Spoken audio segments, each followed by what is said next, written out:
3-Minute Mondays with the Catechism and Sam, episode number 6, with the Yule Dog. The knowledge of God according to the Church. Our Holy Mother, the Church, holds and teaches that God, the first principle and last end of all things, can be known with certainty from the created world by the natural light of human reason. Without this capacity, man would not be able to welcome God's revelation. Man has this capacity because he is created in the image of God.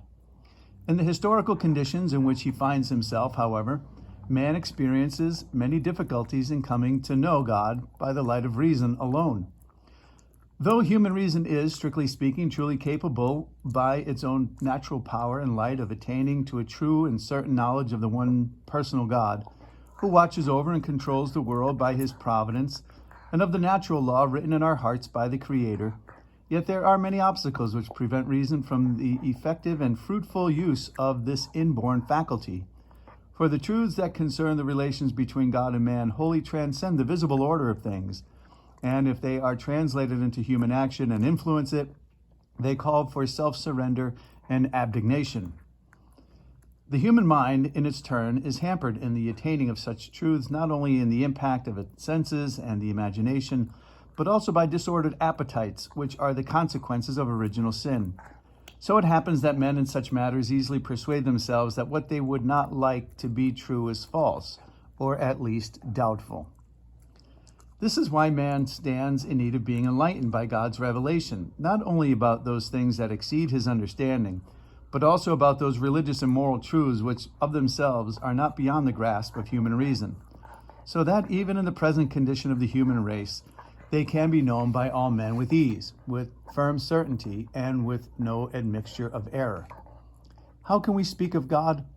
In defending the ability of human reason to know God, the Church is expressing her confidence in the possibility of speaking about him to all men and with all men, and therefore of dialogue with other religions, with philosophy and science, as well as with unbelievers and atheists.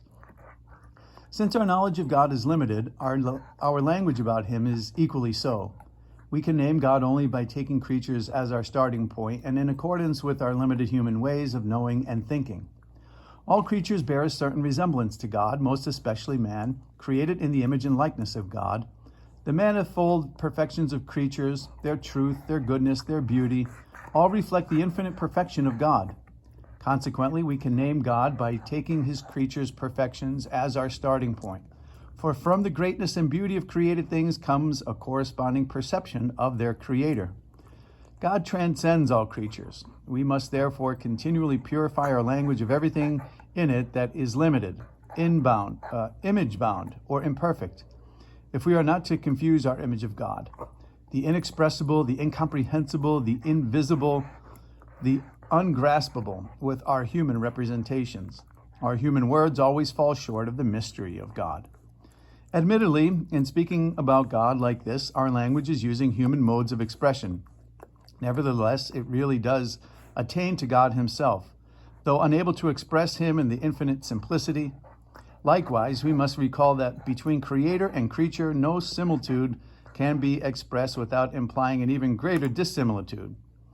And that, concerning God, we cannot grasp what he is, but only what he is not, and how other beings stand in relation to him. Right, Sam?